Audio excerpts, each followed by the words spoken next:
Hey there, and welcome to Write for Joy, the podcast. I'm Renee Long, a creative writer, water baby, and writing coach.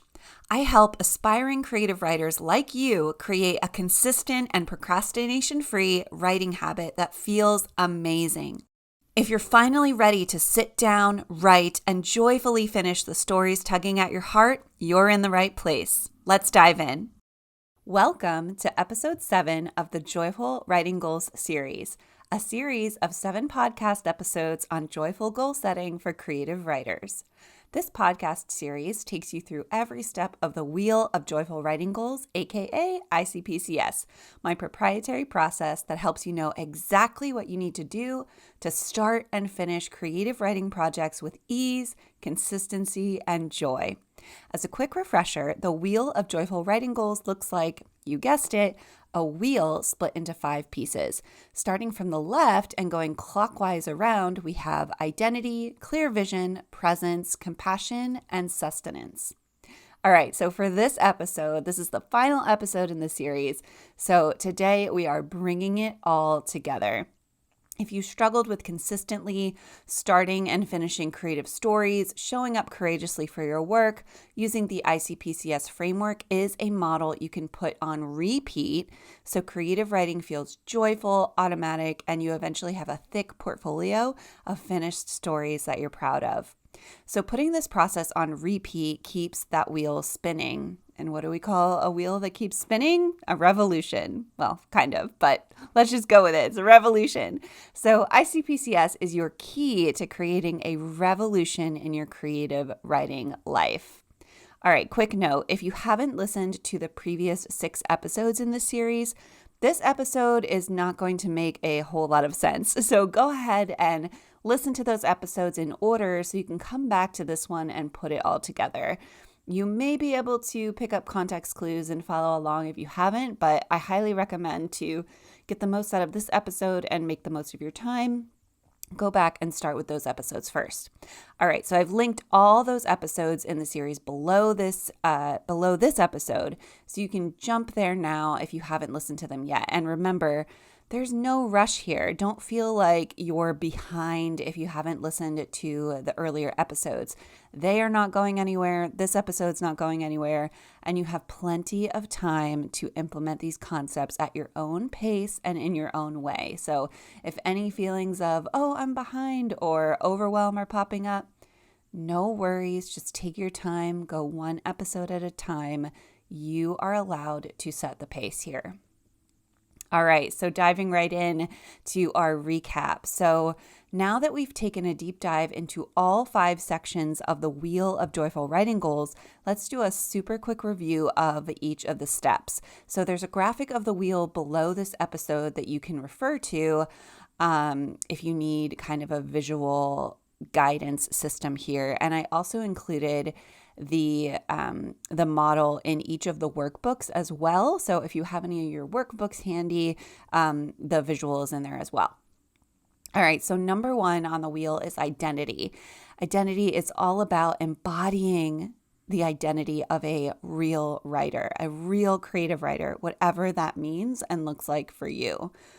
Number 2 is clear vision. It's all about making bold, courageous choices about what you actually want from your writing life, what stories you want to work on, what pace you want to take to working towards it, what timeline you want to work towards, and then making your goal specific and clear so you know exactly what you're aiming for. It's also about digging into your why. And we didn't actually talk a whole lot about that in that episode, and we're going to talk a little bit about it in today's episode too. So stay tuned for that. So number 3 is presence. It's all about taking your intangible goal. For example, an intangible goal would be finish my novel in the next year, right? And it's about making that intangible goal real, physical, and tangible in the real world. And it's also about tracking your progress in a visible, physical way. Number 4 is compassion. It's about being a kind friend to yourself along the journey. It's about forgiving yourself for messiness and missteps. It's treating yourself the way a best friend should treat, or ideally would treat, their best friend. It's about how a fur baby or a fur parent would treat their fur baby, their dog or their kitten or their bird, the feather baby there, how they would treat them in an ideal world as well.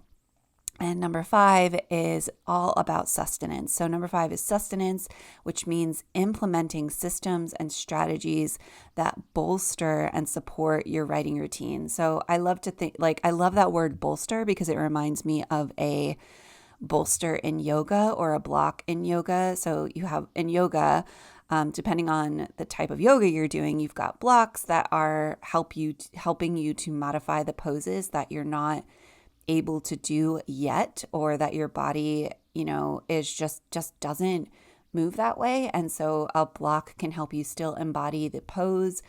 And if you have more of a spiritual bent there, experience the spiritual benefits of the pose. Same thing with a bolster. Like I think of sitting in that crisscross position in yoga and having a bolster or a blanket under your tush, under your the bones. I can't think of the anatomical terms, but like your butt bones. And it just feels so good and supportive. And so I love the term bolster. And that's really about what sustenance is. It's all those tools that function like blocks and straps and bolsters in the same way that we would use them in yoga.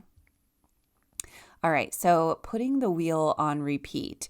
So I firmly believe that a project-based approach to writing practice keeps you focused, keeps you motivated, and frankly, keeps you entertained and I guess focused. I've used that word already, but like entertained and, not bored, right? Because that is something that comes up when we are working on a project or we're like in the messy middle of a project. We do end up, because like the shiny newness of it has kind of worn off, there is a risk of it getting bored. And so I do believe working on a project-based approach using the ICPCS model is a really good way to avoid that happening. I also have a really wonderful interview with Sophronia Scott talking about her process using a project-based approach, which I absolutely love. And she really sees herself as like writing as her profession, as her vocation. And so she treats it the same way that a doctor would wake up every day and go see patients, or a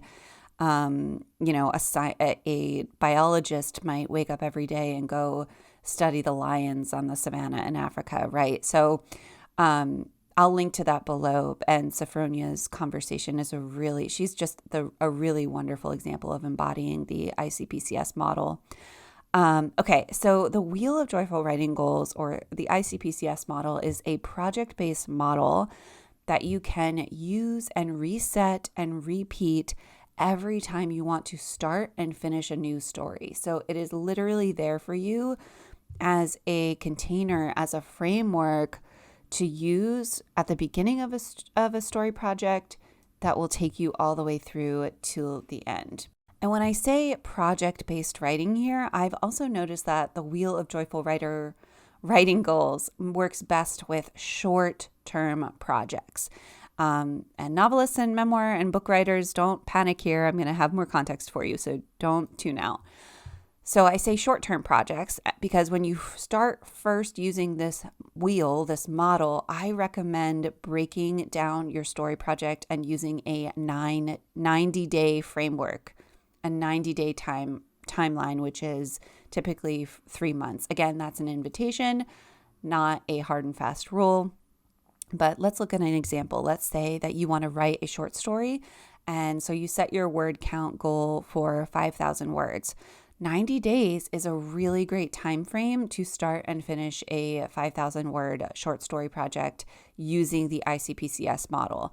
Again, that's any word counts I throw out here, any page counts, any number-based recommendations, they're all invitations. They're all just like different measurements that have worked for different people in the past and have worked for me in the past. So not hard and fast rules. They're just ballpark, right? They're ballpark numbers that work well for different people. And at the same time, I do think 90 days is a great time frame to make some real progress and avoid getting bored, because it's long enough to get something real and tangible done, and it's short enough to avoid getting bored. Okay, so as I was saying before, don't fret novelists, memoirists, and writers working on longer book projects or longer manuscripts. ICPCS still works beautifully for you too, and here's why. The difference here is that for you are going to break up your larger goal, your larger project, like finishing a book, into shorter project-based goals like this. So it might sound like this. I'm going to finish 3 chapters of my novel, totaling 7,000 words in the next 90 days. That's a smaller goal that you'll use within the model. And once you get to the end of the 90 days, you can celebrate, you can take a break, you hit your goal, and then you reset the wheel to work on the next 3 chapters, then the next 3 chapters until your book is done. Right? All right. So here is a fictional, actually, I'll go ahead and even say semi-fictional case study. So I'm about to tell you the story of Lily, who is not a real person, but is an amalgamation, is a combination of different clients of mine, a combination of myself, and also different strategies I've learned from other well-respected and successful writers. So Lily is a semi-fictional case study that is all the tools and strategy, or essentially going to embody how the ICPS model would work in real practice, right? Again, Lily's not a real person. She's just a combination of all the different strategies and things that I have learned over the years, and I've seen successful writers as well as my clients use with great success. So let's dive into Lily's story. So Lily wants to write a romance novel. Lily's had this idea swirling around in her head for years. Her idea is about a woman who is switching careers from accounting to photography, and this woman lands a prestigious apprenticeship with a renowned fashion photographer. And Lily's been procrastinating on this story for years. And frankly, she's really tired of putting work and everyone else's needs before her own. Lily knows that she's never really seen or thought of herself as a quote unquote real writer. And she's actually a wedding photographer by trade. And the protagonist in her novel is also going to be a photographer, which is kind of where that itch comes from. Lily wants to incorporate some of her knowledge as a photographer into a creative story. So Lily knows how to tell a story in photographs, right? She is creative by nature, but all of her creativity muscles have been built around photography. So she does know how to tell a story, but creating a complete story with words and sentences and chapters and characters feels overwhelming to her. Even though she deeply, deeply yearns to dive in, it's just itching at her soul, bubbling to get out. And she also doesn't really believe that she has the skills or creative genius to bring her characters Nora and Nora's love interest Lucas to life. Every time Lily tries to jot down a few words, she thinks, that's total rubbish. It's total crap. Like, why am I even bothering here? So on top of working full-time as a wedding photographer, Lily is also a mom of 2, and she also takes on the majority of the parenting and housework at home. So there's a lot of self-doubt around her abilities and skills as a writer, on top of a very busy schedule where everybody else's needs come first. Her clients, her kids, her husband, her partner, her husband's, everybody's. And to be honest, Lily is really tired of it. She loves all the people in her life. She loves her kids. She loves her clients. She loves her partner. At the same time, she knows it's time to show up for her story, or she is going to live to regret it. And she does not want to come to the end of her life feeling that she chose everybody else's dreams and desires over her own. So Lily starts with step 1 of the wheel, identity. Lily thinks about the writers she admires, Nora Ephron, which is why she is naming her main character Nora. She thinks about romance writer Jasmine Guillory, Jane Austen, Shonda Rhimes, and Mindy Kaling. And Lily starts to ask herself, how do or did these writers see themselves? What habits do they adopt? What do they say to themselves to stay courageous? So she starts to dig in a little bit here. She starts reading interviews with Jasmine Guillory. She catches a few on YouTube or podcasts on Jasmine's journey in romance writing. She then reads Shonda Rhimes' The Year of Yes and listens to Mindy Kaling's Why Not Me on audiobook. So Lily eventually, after diving into these different writers' stories and words, she starts to adopt the mantra, I am a creative writer and I am saying yes to this love story in my soul. And when Lily starts to doubt herself or thinks she doesn't have what it takes to write this novel, she channels Mindy Kaling's mantra, why not me? Why not me? And if you haven't checked out Mindy Kaling's wonderful commencement speech to Dartmouth on YouTube, just Google Mindy Kaling commencement speech Dartmouth or type that into YouTube and it'll come up. It's really, really beautiful. It's really funny. She's very funny. But it really addresses that idea of like, well, why not me? So we just moved through the identity step of the wheel. Now we are going to move on to Lily's clear vision. So Lily decides to flesh out the premise and structure of her story. It's been swimming around her head for years, so once she gets pen to paper, it flows out. Her protagonist, Nora, is a 32-year-old woman who is switching careers from accounting to photography, and she lands a prestigious apprenticeship with a renowned fashion photographer. Unbeknownst to Nora, her college nemesis, Lucas, is also apprenticing under the same famous photographer. Of course, chaos ensues and sparks fly as they battle it out for a permanent position with the photographer in a classic enemies to lovers tale. So Lily looks up the average length for a romance novel and decides her goal is 75,000 words, and she's going to break that down into 25 chapters. She decides to give herself 18 months, about a year and a half, to write the first draft of her novel. And she plans to use the ICPCS model to break this marathon project down into sprint projects. She sets a goal to write a rough outline and the first 3 chapters, about 10,000 words, of her romance novel in the next 90 days. So that's her clear vision, right? We've got really specific details here. Lily made some really bold, put some really bold, courageous numbers out there.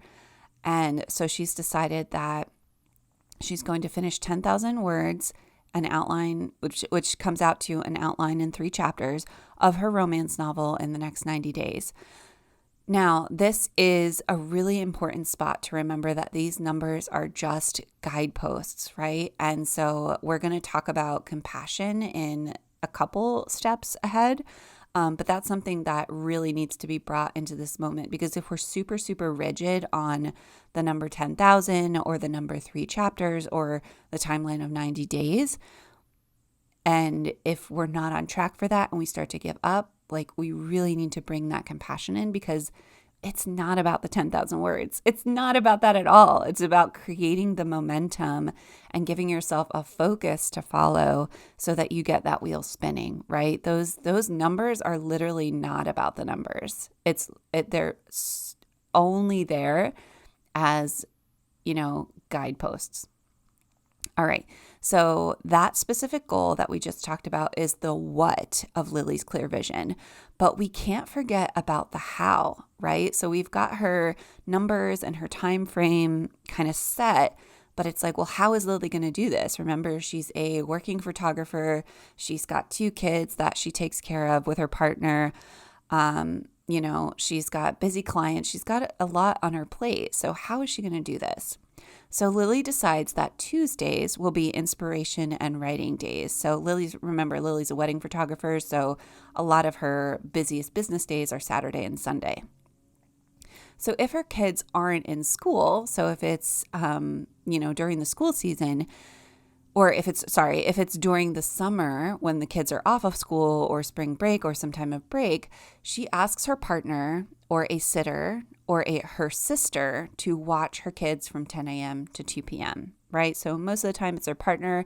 If her partner can't do it, she'll hire a sitter, or if she can't find a sitter, she'll alley-oop to her sister. And Lily knows that she gets her best creative ideas when she's exercising. So on Tuesday mornings, her inspiration and writing days, she goes on a long walk with the dog and brainstorms the scenes and conversations her characters will have in this section of the story.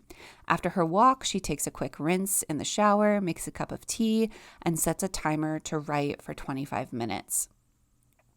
Lily knows, because she listened to this podcast series, that she wants to start small and she wants to build up her momentum.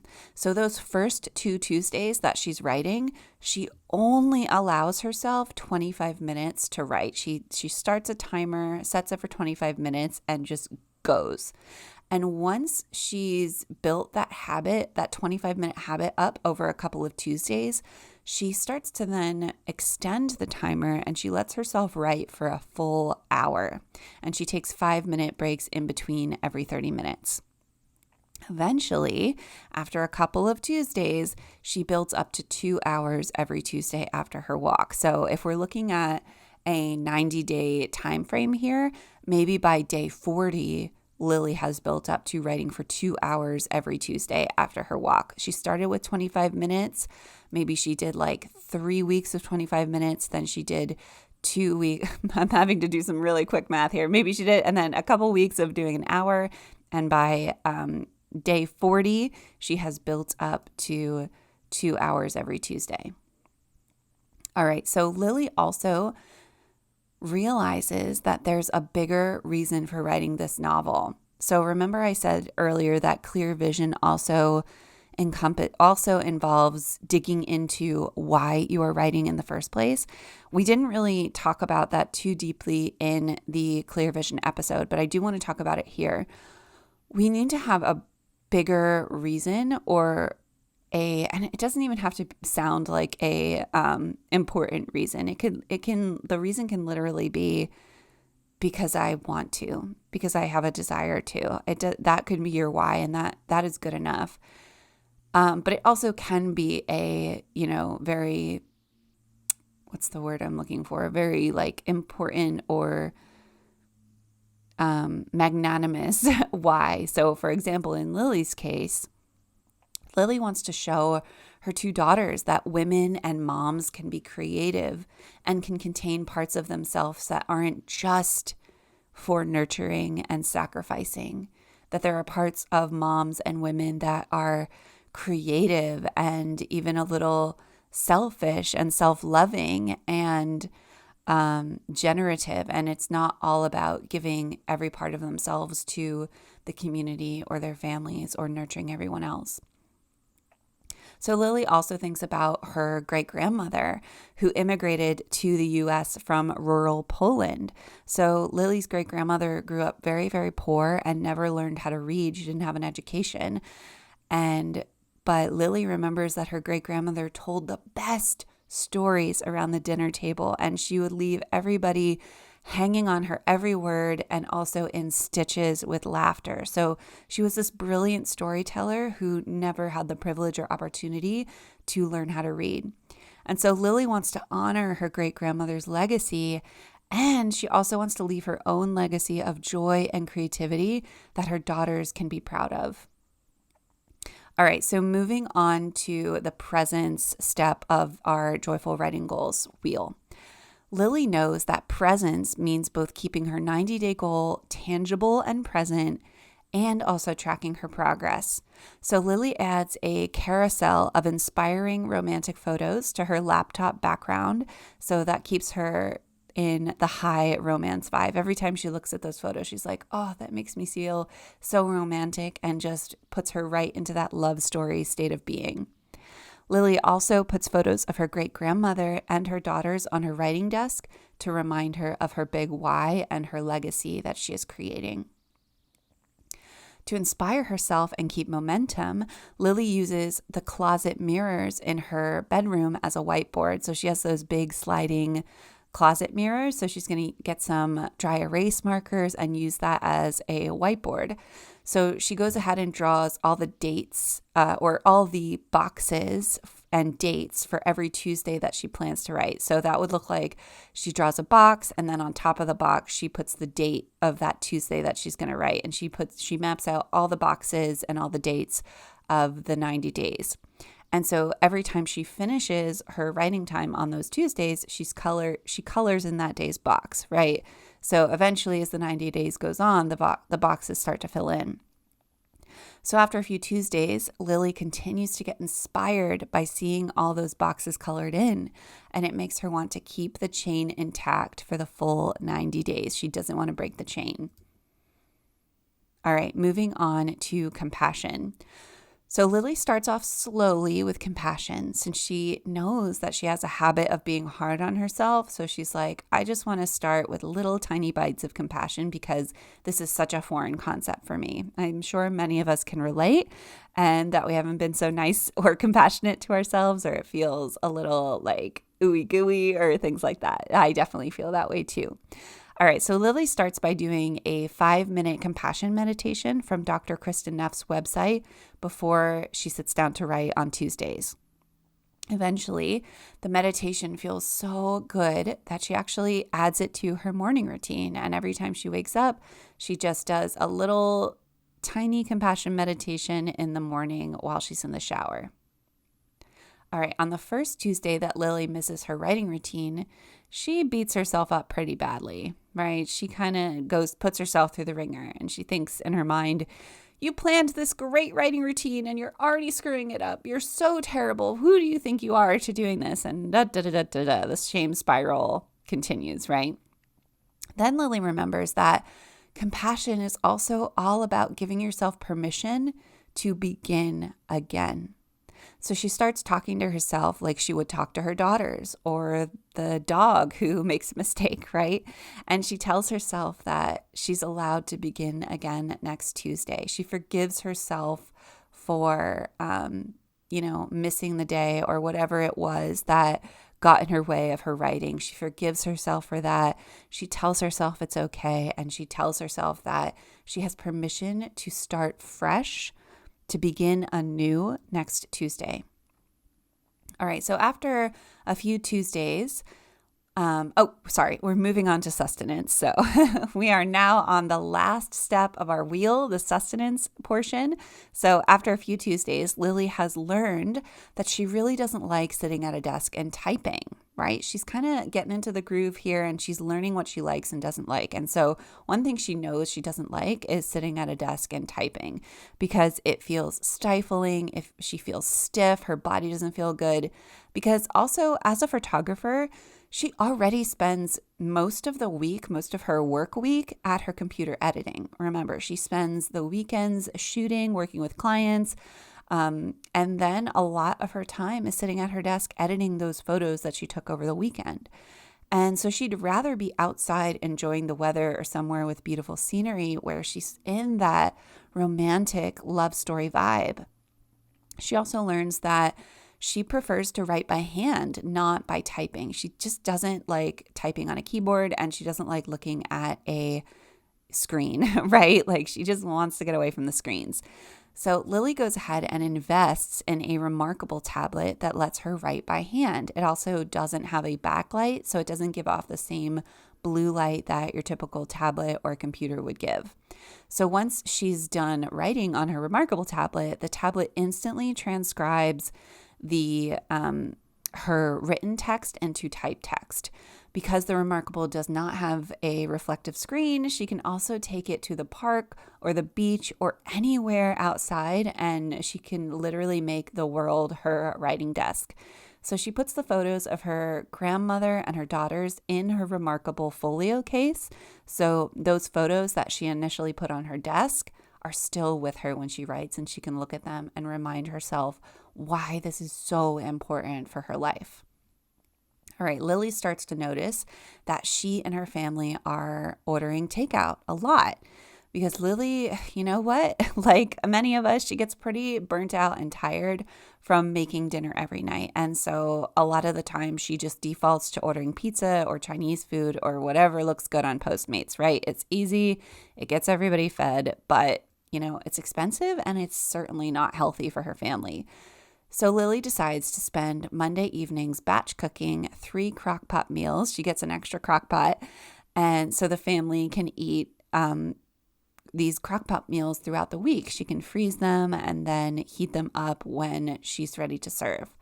So she also has a conversation with her partner so that he is now in charge of filling in any meals her crock-pot batches don't account for. So if there's a meal where everybody's kind of sick of the crock-pot meals or they want to do something fun, he's in charge of that. Whether it's ordering out or making something quickly, that is his responsibility. So Lily also notices that her writing routine feels very lonely. She feels like she's carrying a lot of weight all by herself, and it's getting a little hard to stay motivated. She feels like she's keeping the flame of her dream of being a novelist alive all by herself.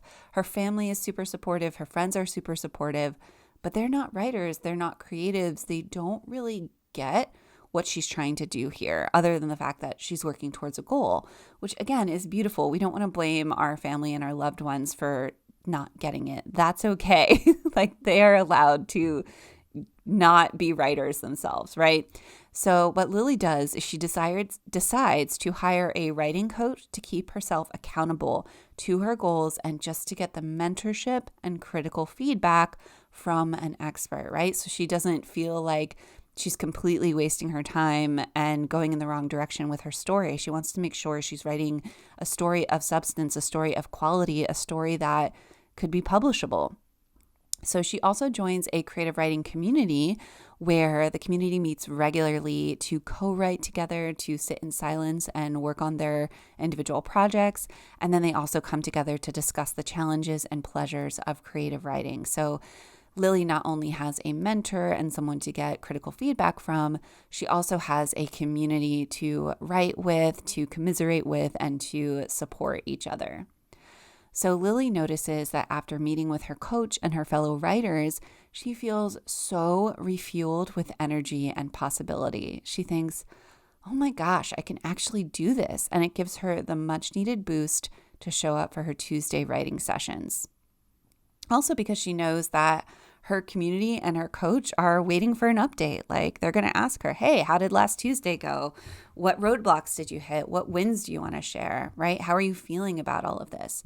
So that makes it even more of a motivation to show up for her Tuesday writing time.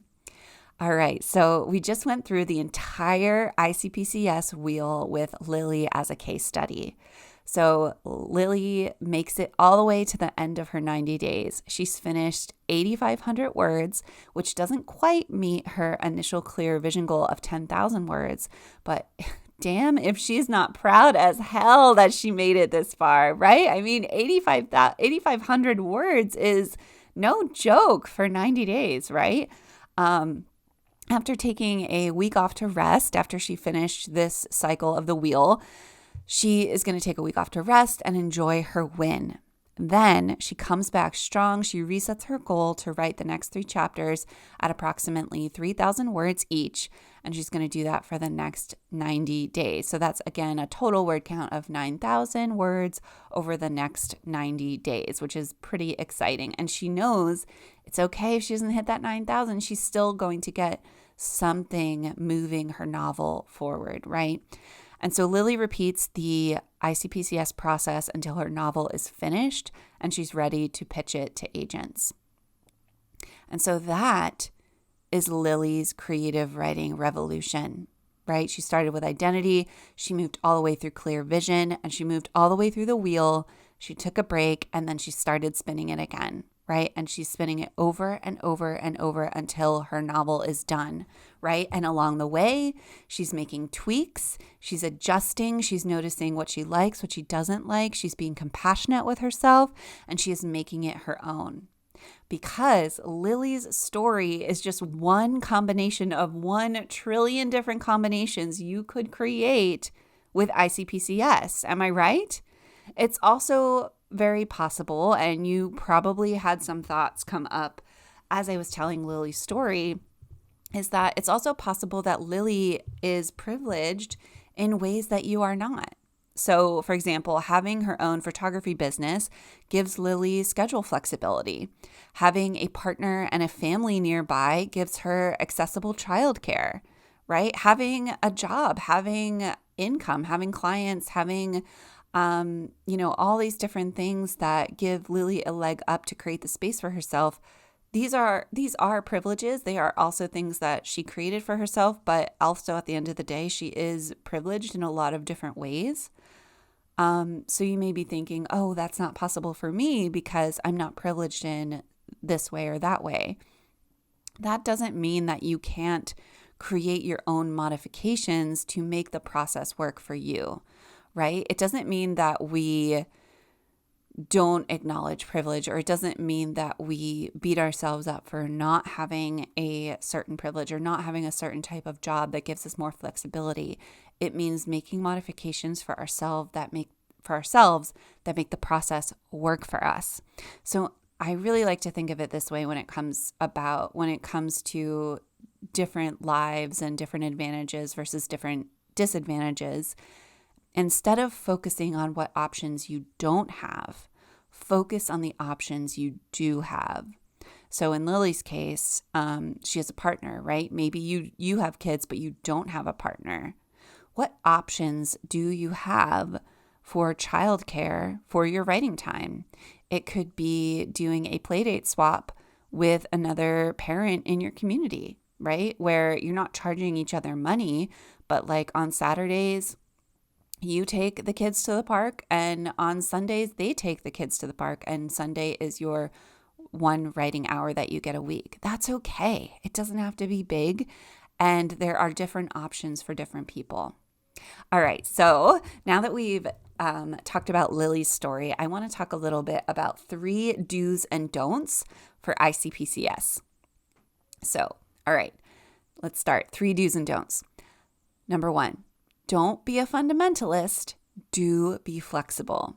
All right, just because I'm giving guidelines here doesn't mean you have to follow them like scripture, right? In the same way that fundamentalism in religion and spirituality can be extremely toxic, it's really the same with anything. When we are a fundamentalist about things and we take things to the most literal degree, and if it's not fully meeting up to the suggestions, then we're doing it wrong, right? Life doesn't really work like that, right? Life is not a fundamentalist. We're not in a fundamental universe. We're in a flexible, expansive, infinite options universe. So that said, with ICPCS and all the different strategies we talk about here, everything is an invitation, not a literal commandment. This is a holistic process. So lean into what feels good to you and be open to change in the midst of engaging with the process. So we think about how Lily learned that she didn't really like typing at her desk. So she was flexible and invested in a creative solution that worked for her. And there may be situations where the second solution doesn't even work and you keep trying things until something fits. So for example, maybe you are similar to Lily and you don't like writing at the desk. So you start writing by hand, whether using a tablet or using a journal. But then a couple of weeks in, you're like, well, this stinks too. I have hand cramps. Like, I don't like this either. And, there's that tendency to want to be like, well, screw it all. I'm just going to give up completely because clearly I don't like writing, even though you deeply have a deep desire to write the story. What if you dictated your story?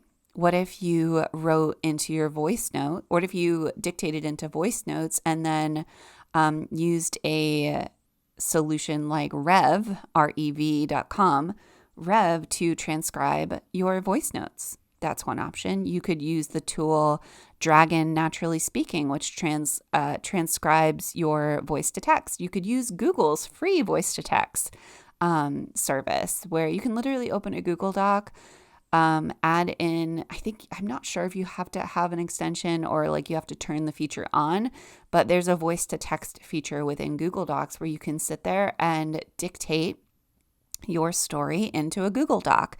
It's not going to be absolutely 100% perfect, but it's going to be pretty damn near close. And then you can clean it up and edit it afterwards. And it's not going to be as hard on your hands or, as typing or writing by hand would be. So you can kind of see how there are infinite options for you to do this. There are many writers out there who used to dictate their work to a typist. Obviously, again, they had the privilege to pay that typist, but what a beautiful thing that in 2023, you can open a Google Doc. You can sign up for Google Gmail for free. You can open a free Google Doc and you can use their voice to text feature to dictate, right? What a beautiful thing. All right, do and don't number 2. Don't hit it and quit it. Do give it time. So when I say don't hit it and quit it, I mean any strategy you choose, don't avoid the discomfort. Behavior change is uncomfortable. Again, going back to Lily's example of writing at her desk, she gave it a shot for a couple of weeks and then was like, you know what, this doesn't feel good. I'm going to try something different. But she didn't just like write for one day and then try something else and try that for the day and try something else. She gave it time. Now, nothing should ever feel like torture. You shouldn't feel pain, like extreme pain or unbearable pain. But any form of creative process is not always going to feel like a bubble bath either. It's not always going to feel comfortable. The creative process is a lot like giving birth. It's not going to be that excruciating. And of course, it is a different thing from birthing a human, but it is a creative process. We live in a creative universe. So there's going to feel like there's going to be stretchiness. There's going to be birth canal stretchiness. There's going to be contractions and expansions, right? Contractions are also like birth contractions are also birth expansions, right? Like the canal is contracting so it can then expand to make room for the baby. That's not comfortable. And it's the same principle with writing. We need to be able to contract and expand so we can bring forth this story that is intangible and make it tangible on paper and in bound print. All right, so setting a regular writing schedule is probably also going to be uncomfortable because it's vulnerable and your brain is going to want to procrastinate and keep you safe, right? Your brain doesn't want to be in pain. That's like the last thing it wants to do. So there's a lot of different things about the ICPCS process that are going to feel uncomfortable. And that's why the number 3, the ICPCS, or I guess it's 4. I'm getting my numbers confused. But that's why the compassion step in ICPCS is so incredibly, incredibly important, because anytime we are in pain, we require compassion, so much compassion. It's the same thing like if your child or your niece or your nephew or your dog or your bird were in pain, you wouldn't yell at them, right? You wouldn't beat them up even more. You'd be like, oh, baby, I'm so sorry. I'm so sorry. You would use that sweet voice. You'd get, depending on, you probably wouldn't hug your bird, but you would, you'd treat them with kindness and you would take care of them and you would talk to them in this sweet voice that's comforting, right? All right. Number 3 of the do's and don'ts. Don't go it alone and do get support and build a community. This is so important. This is so important. All right. So my wonderful therapist, I love her so much. She's been such a help to me. My therapist is constantly reminding me that we heal in community. It's one of her favorite things to say to me. And it's so true, because we need people around us who understand us and understand the creative process. We need mentors who are 3 or 4 or 10 steps ahead of us to guide us through the journey and remind us that it is possible to get to the other side. We need those experts expert mentorship to tell us like, hey, this is a mistake that I've made before. Maybe you want to approach it this way, right? We want someone with expert eyes, with seasoned experience to make sure we are honing our craft and learning in a way that is ultimately going to get us to where we want to go. And then when we're talking about community support is so important for us as creative writers. And here's a great example of why. So a independent study from American Society for Training and Development, they found that you are 65% more likely to achieve a goal when you have an accountability partner. That percentage skyrockets up to 95% more likely to achieve your goal when you have regular check-ins with a partner or a mentor, right? So think about Lily's story again. Lily joined a community where she had coaching mentorship and feedback, and she was meeting up with her community group for co-writing and different discussions every single week, right? So they were always waiting for her to report on how her Tuesday went, and if it didn't go didn't go well, they were there to lift her up and help her and ask her what she needed from them. And when it did go well, they were there to cheer her on. And also Lily, in supporting other writers through their ups and downs, is learning. She's learning by watching them have wins and them make mistakes or beat themselves up and how they come back from that. So we are so wired to learn from each other and grow and heal from each other that watching someone else's process is just as helpful as going through the process ourselves, right? If not more helpful. All right. So with that, I would love to invite you to a group coaching space that can help you implement and take the Wheel of Joyful Writing goals even further. So if you want to use this wheel similarly to how Lily used it for herself, of course, curating it for your own personality and your own needs. If you want someone to guide you through that process, I want to talk to you about something that I'm really, really over the moon excited about. So I am so excited to announce that Write for Joy, the incubator, is coming in spring 2023. So if you're listening to this after spring 2023, it's probably already in existence. Definitely come to my website and check it out. But the Write for Joy, the incubator, is coming spring 2023, and I'm so thrilled to tell you all about it. So I'm going to take the next few minutes to talk to you about this incredible incubator and invite you with so much love and so much appreciation to join me in this incredible container. All right, aspiring creative writer, let's talk about what you want out of your writing practice. All right, so if you've been following me for any amount of time, if you've listened to any of the episodes in this podcast series and found value in them, then most likely I can guess a few things about you. So I can probably guess that you have a deep desire to write creatively, whether that's fiction, nonfiction, screenplays, plays, or poetry.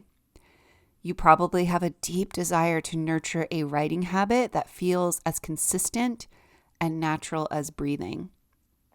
And you want to write stories because writing untangles the thoughts in your head and helps you create meaning out of chaos, and it soothes your soul. You also probably really want to get published and see your stories and books bound in print.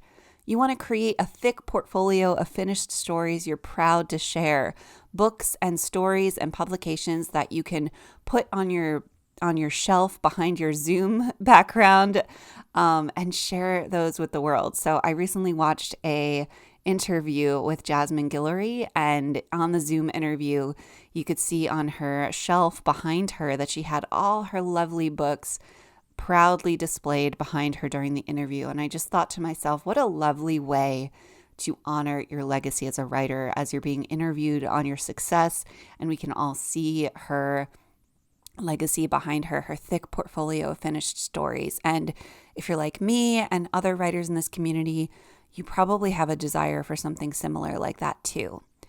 And you probably also have a desire to give people hope through creative writing. You want to transport them in some way, transport your readers and make them feel something. But something's stopping you. Actually, if we're honest, a lot of somethings are stopping you. Most likely you're blocked because you are overwhelmed by perfectionism. Anytime you want to write, the inner critic swoops in and tells you what a rubbish, crappy writer you are. And you probably maybe even have a writing routine that feels more like self-torture than self-expression. And to be honest, you're blocked because right now you're putting everyone else's to-do list before your own. And it really feels a bit selfish to spend time expressing yourself creatively. And you know that even though it's not selfish, your feelings are kind of driving the bus and it's preventing you from writing. You're also blocked because you're embarrassed to say you're a creative writer in social settings, at dinner, at parties, at work, because if we're honest, you certainly don't feel like a real writer. You're blocked because you start a story, but then you get scared or bored or distracted by something else, and so you abandon that story, and there it goes on the shelf to collect dust with all the unfinished projects. And you're blocked because you're still trying to find your lane when it comes to creative writing, and you don't know if you should work on this genre or that style, and the indecision leaves you feeling frozen and stuck and just not moving forward at all. And your heart breaks a little bit every time one of your stories gets shelved and goes to die on that shelf and collect dust. And now you're tired of never following through. Because deep down, you know you want to write stories with impact. And you know that's what you're meant to do. You are meant to write stories with impact. You're tired of hiding, you're tired of procrastinating, and you're really tired of slowing yourself down with perfectionism. You are ready to write creatively and consistently. You're ready to write for joy. And if you don't know me by now, I'd love to introduce or reintroduce myself to you. So my name is Renee Long. I'm a creative writer, a writing coach, and also a fur mama to my fur baby Nala. You've probably seen her around in my photos or on the Zooms. And a little bit about me, I have 14 years of creative writing, coaching, and teaching experience. I'm also a passionate creative writer of lyrical nonfiction, fiction, and poetry.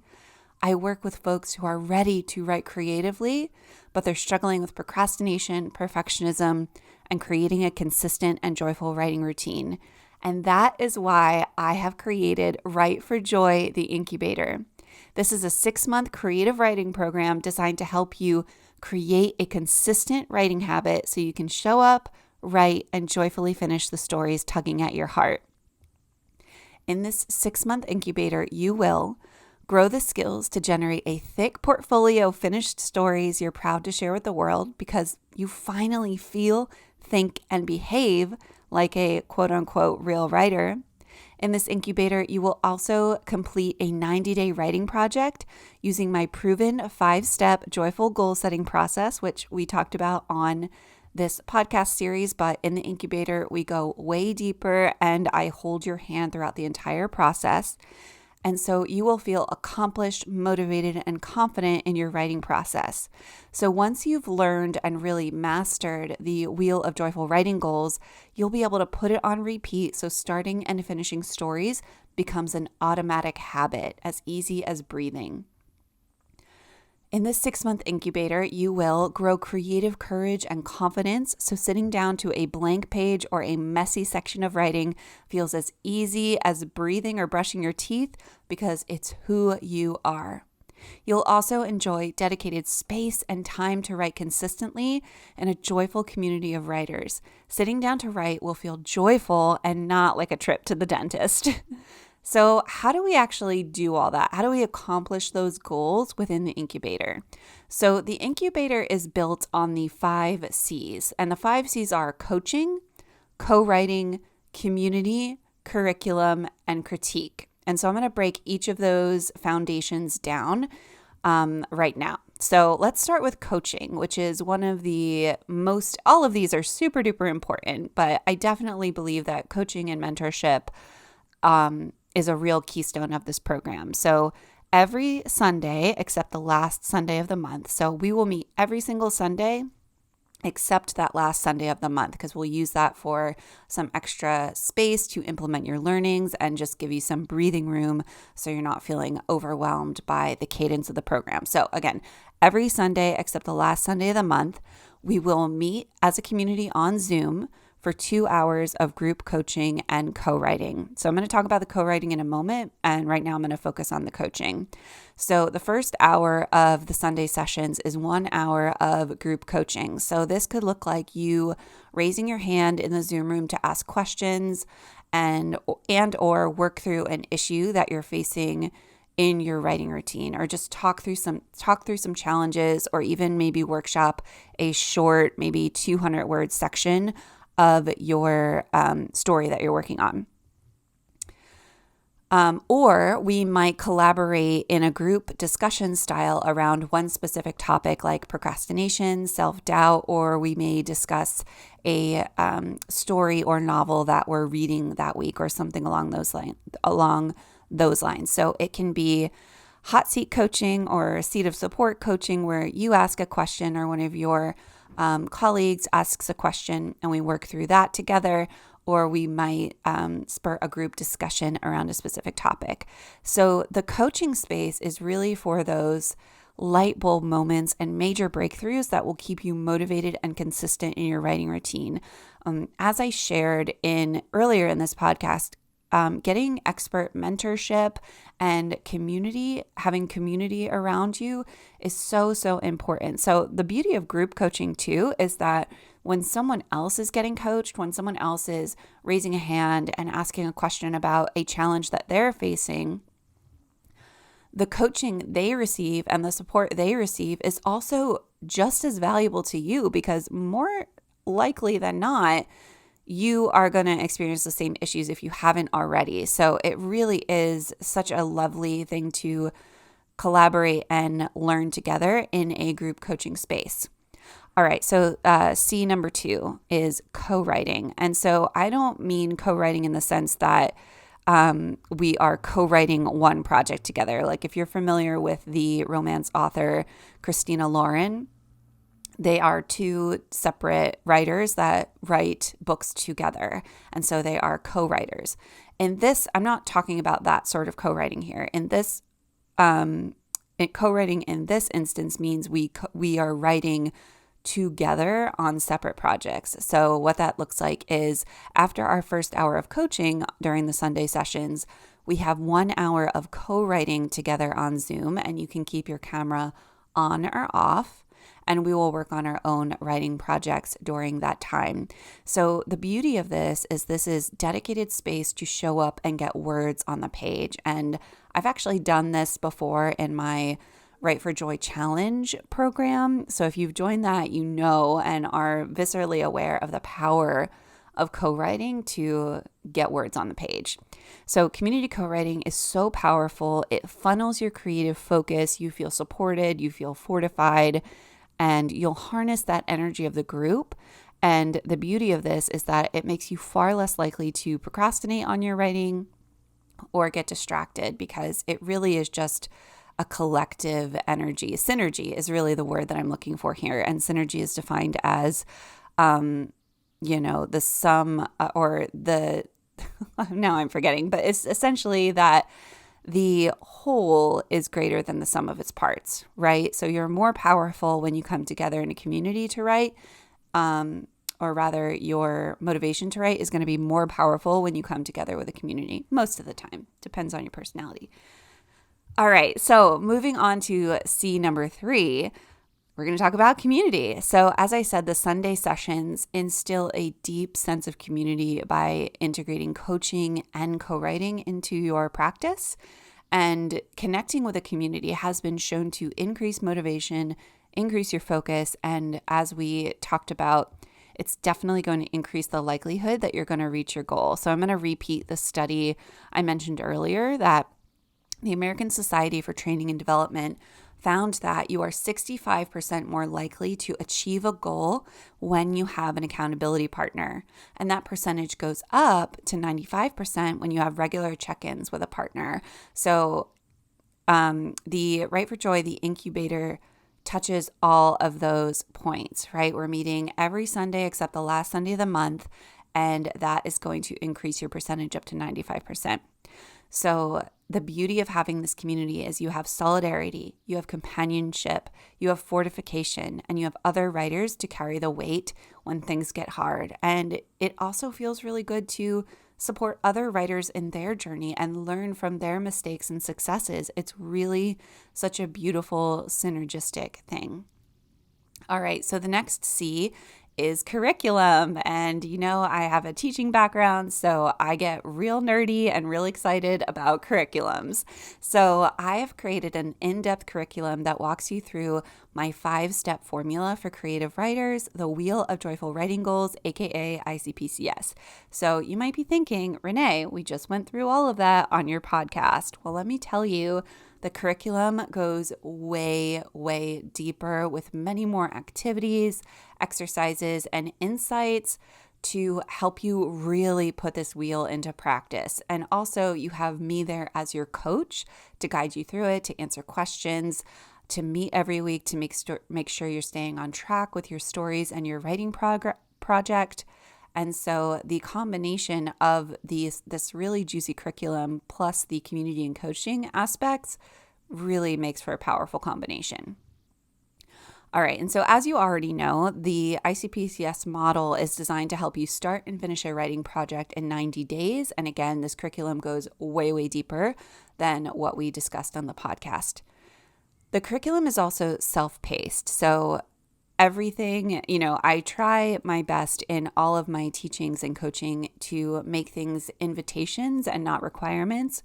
So the curriculum is self-paced. As soon as you join, you have access to all of the modules, and those are there for you for the entire 6 months of the program. And if you renew, they're there for you even after that. So that means that you can go as slow or fast as you want within the curriculum itself. You can watch one video a month or one video a week, one video a day, whatever works for you.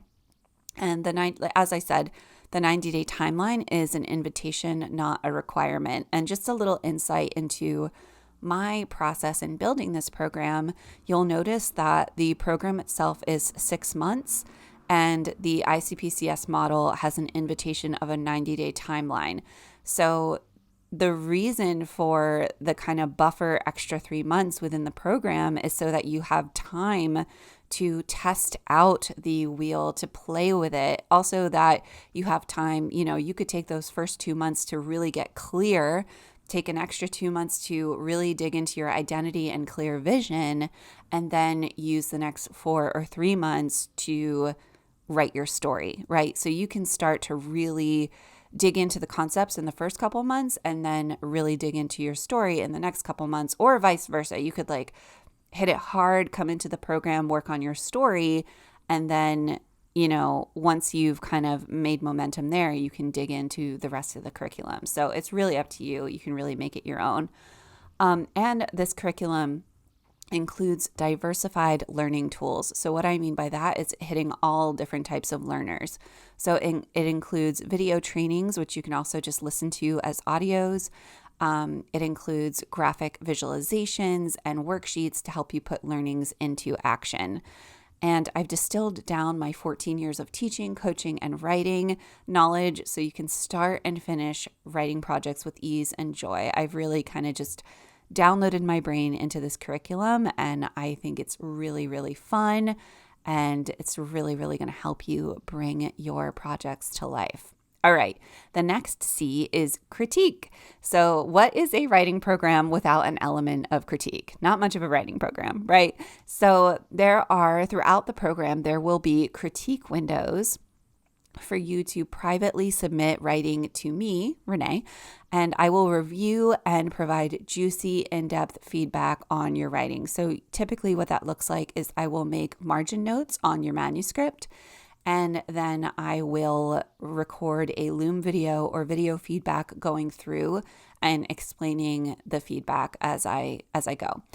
And there is a word count limit, but throughout the program, there are these critique windows. So you will be able to submit at different times to get feedback from me. And the reason it's not just to give you, again, a little more insight into the creation of the program or the intentionality behind these C's, the reason that the critique windows aren't always open is because I really want you to learn to trust yourself and learn to read like a writer and critique your own work like a writer, so that you're not relying on a coach or an expert or a teacher to take ownership of authority over your own story, right?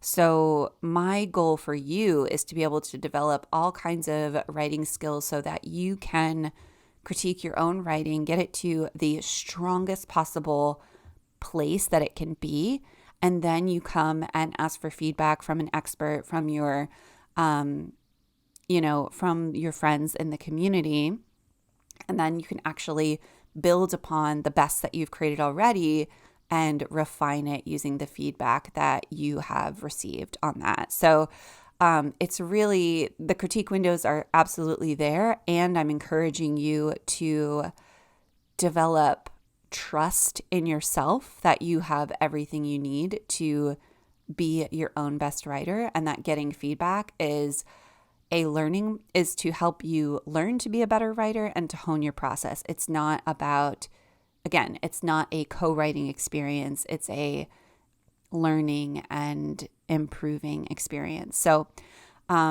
critique is important because it's so important to make sure you're growing and improving as a writer. And it is important to get regular feedback. It's also extremely important to be able to trust yourself in your creative decisions and your creative process. And so my goal, again, when I'm giving critique, is to help you uncover the heart of your story by honing in on craft elements that can be improved, areas that you can hone, right? I'm not here to alter or change your original vision. I'm here to give deep, juicy feedback that helps your story shine and attract ideal readers.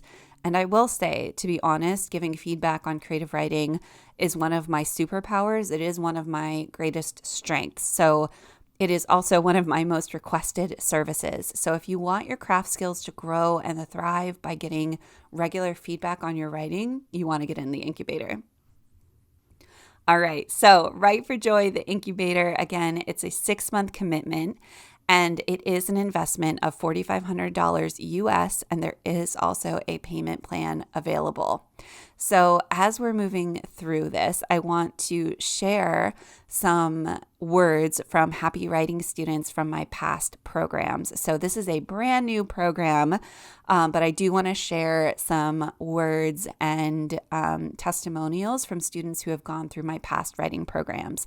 So here are some words from Michelle, who is from Colorado and writes nonfiction. So Michelle said, I have a couple of digital magazines that accepted my writing, and it won't be under my name because I'm writing something for a company, but it's going to be under my name because it's my thoughts. Oh, I love that, Michelle. It's so good. All right, this is from Lisa, who's from Rhode Island, and Lisa writes fiction and memoir. And Lisa said, I was a newbie to regular writing practice and was struggling with whether I considered myself a writer. I was not as confident or consistent in my practice as I wanted to be. After working with Renee, I definitely feel more confident. I feel like a real writer now. And so that's Lisa. And I have some really fun stuff to share from Lisa and her success coming in my newsletter soon. So keep an eye out for that as well if you are listening to this when it's first released. Okay, another testimonial from Rosa, who's from Boston, Massachusetts, and who writes nonfiction. So Rosa said, Renee is enthusiastic and loving in the way she shares her passion for the craft of living well and writing. Her approach is holistic and realistic. She has a balanced approach of a firm belief with gentle care. She shows you the path to write what's on your heart without being hard on yourself. She tosses confetti on you to celebrate your success so it's not so serious. Yes, that's totally true. I do toss confetti. So come for the confetti for sure. All right. So one more quick thought from my client, Miles, who's from Richmond, Virginia, who writes poetry and memoir. And Miles says, I'm making progress on an idea I've had in the back of my mind for 13 years. I've made so much progress on my writing and in my daily life. I feel much more inspired and confident in my ability to create. I already knew that being creative was an important part of who I am, but now that I'm creating something small every day, I feel much better about myself and I don't feel like I'm wasting my days. I had no idea I was even capable of getting this far along with my book. I thought it would never happen. Beautiful words from Miles. So proud of Miles and her success that she has owned and just been such a baller. I love it. All right, my dear, dear aspiring creative writer, if you are ready to get crystal clear on the story you want to tell, if you're ready to have a clear roadmap on how to start and finish stories on repeat, and if you're ready to stop procrastinating, getting frozen by perfectionism, and you're ready to write the stories tugging at your heart, then Write for Joy, the incubator, is for you.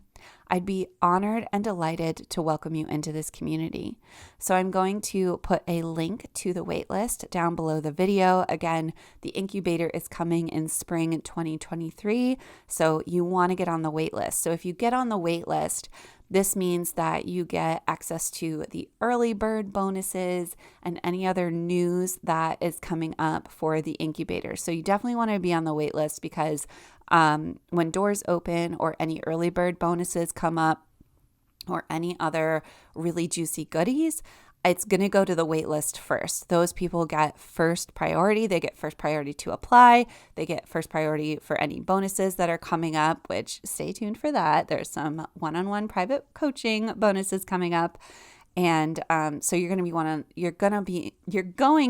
want to be the first to know about that. So definitely go ahead and join the wait list. And let me actually just give you that link right now for the wait list.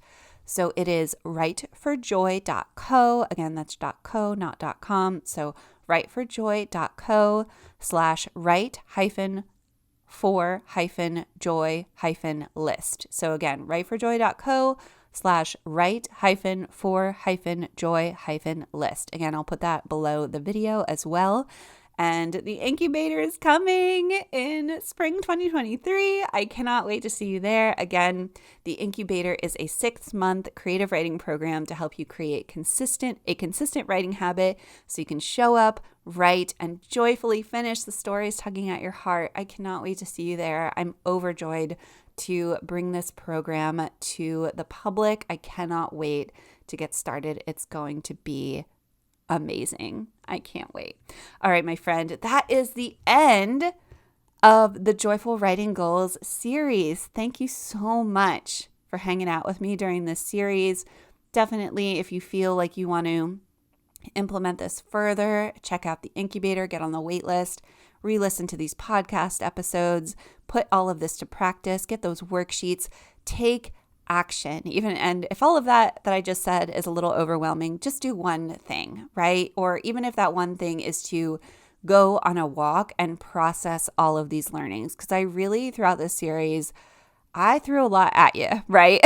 So there's a lot to process, and I would love for you to go process that or take one little action that's going to keep you moving forward towards your story dreams, keep you on the path to keeping that wheel spinning and creating a writing revolution for yourself. I am here to help you start a writing revolution in your writing practice. So my friend, thank you so much for listening.